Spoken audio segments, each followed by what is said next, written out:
तुम लोग पाठ 6 पढ़ रहे हो हमारे आसपास की सामग्री, ठीक है। ऐसा मानना है कि लोग वेद को कुछ नहीं मानता है, नहीं कभी कभी, लेकिन ऐसा नहीं है। साइंटिस्ट या जो वैज्ञानिक है सभी वेद को मानते हैं, क्योंकि वही से जो है पहले आयुर्वेद चिकित्सा पद्धति थी इलाज कराने का, फिर उसमें से भौतिक गुण का पता चला, धीरे धीरे वह जो है एलोपैथी में कन्वर्ट हुआ। अभी भी आयुर्वेद चलता है, लेकिन आया कहां से है? संस्कृत से ही। देखो कैसे लिखा हुआ है, गुरु मंद हिम स्निग्ध सलक्षण सान्द्र मृदु स्थिरा गुना सूक्ष्म विपर्यया। क्या कहता है? गुरु मंद हिम स्निग्ध सलक्षण सान्द्र मृदु स्थिरा गुना सूक्ष्म विपर्यया। मतलब इस शब्द में 20 क्या है? गुण है, 20 गुण है, और उसमें से 10 गुण 10 का 10 तो गुण 10 का विपरीत है। 10 का क्या है? विपरीत है। प्राचीन भारत में ऐसे ही मतलब वर्गीकरण की प्रणाली थी। वर्गीकरण मतलब अलग अलग करने की प्रणाली थी। आयुर्वेद जो कि भारतीय चिकित्सा पद्धति में है, उसी में इसी श्लोक पर पदार्थ को 20 भाग में बांटा है।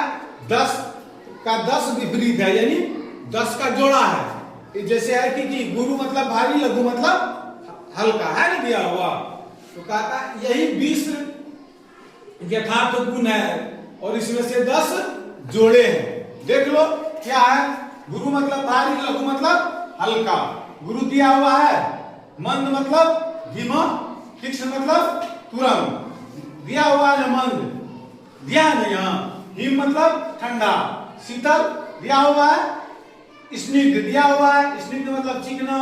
सुलक्षण दिया हुआ है, सुलक्षण मतलब मुलायम। सांद्र दिया हुआ है, सांद्र मतलब ठोस। मृदु दिया हुआ है, मृदु मतलब मुलायम। स्थिर मतलब स्थिर है ना।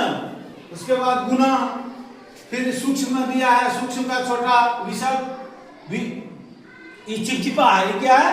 चिपचिपा। फिर देखो लघु मतलब हल्का, तीक्ष्ण तुरंत, उष्णगर्भ, रुक्ष सूखा, है ना। इसी प्रकार है खुरदुरा द्रव मतलब तरल, कठिन मतलब कठोर, चल मतलब गतिशील, स्थूल मतलब बड़ा, पिछल मतलब फिसलन। जस्ट इसका उल्टा। यदि हम ये श्लोक याद करते हैं और अर्थ याद करते हैं तो हम तुरंत समझ जाएंगे। मतलब ऐसा सूत्र दिया है जिससे हम 10 जोड़े जो 20 भौतिक गुण वाले चीज है उसको हम समझ सकते हैं, जिसको फिजिक्स में, भौतिकी में वर्णन किया गया है। एक बार फिर हम पढ़ के बताते हैं। गुरु मंद हिम स्निग्ध